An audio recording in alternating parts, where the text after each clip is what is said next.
बिस्मिल्लाहिर्रहमानिर्रहीम। अस्सलाम वालेकुम। आज मैं बनाऊंगी हरी चटनी और वो भी उबाल के, जिसको आप एक महीने तक रख के खा सकते हैं। ना तो उसका जायका ख़राब होता है, ना ही इसका रंग ख़राब होता है। तो चलें रेसिपी को शुरू करते हैं। इसके लिए फ़्रेश धनिया, पुदीना और कुछ हरी मिर्चें मैंने तोड़ ली हैं।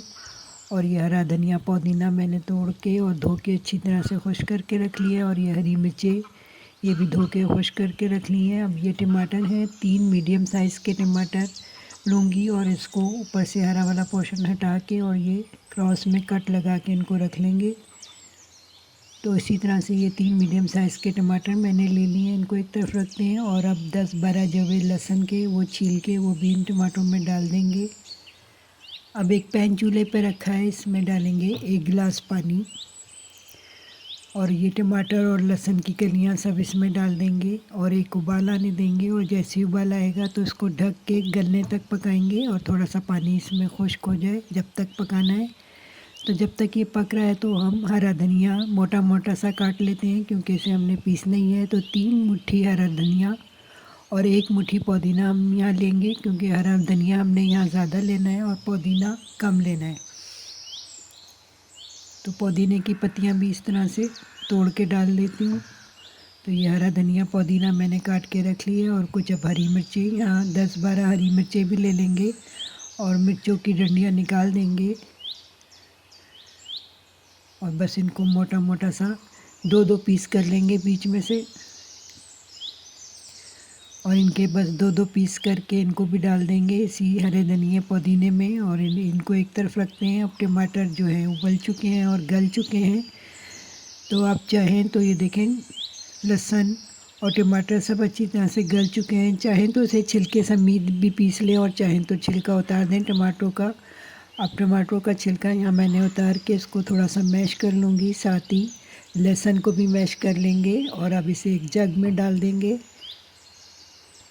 हरा धनिया, हरी मिर्चें और पुदीना ये भी डाल देंगे और इसी में थोड़ा सा पानी डाल के इसको भी इसमें शामिल कर देंगे। पानी बहुत कम डालेंगे, क्योंकि टमाटरों का अपना भी पानी होता है। और एक फाइन साइज़ का यहाँ पे पेस्ट बना लेंगे।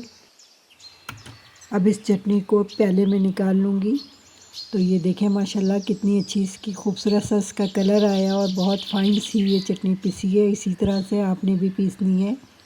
तो इसे प्याले में निकालने के बाद इस जग में थोड़ा सा पानी डालेंगे और वो भी इसी चटनी में शामिल कर देंगे और इसको अच्छी तरह से पानी मिक्स कर देंगे चटनी में। और अब ये देखें, इमली की गुठलियाँ मैंने अलग कर ली हैं और 1 कप के करीब ये इमली का पल्प निकाल के रखा हुआ है। तो अब ये पल्प भी उठा के चटनी में शामिल कर देंगे और इसको अच्छी तरह से मिक्स कर लेंगे।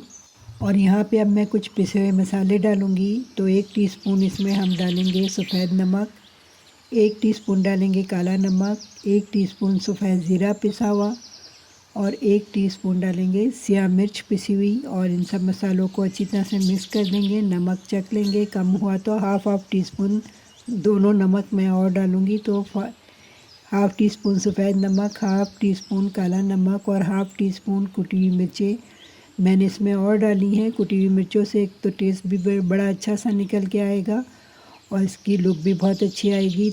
तो इन सब चीज़ों को अच्छी तरह से मिक्स कर लेंगे। तो ये देखें फ़ाइनल लुक ये आनी चाहिए इसकी।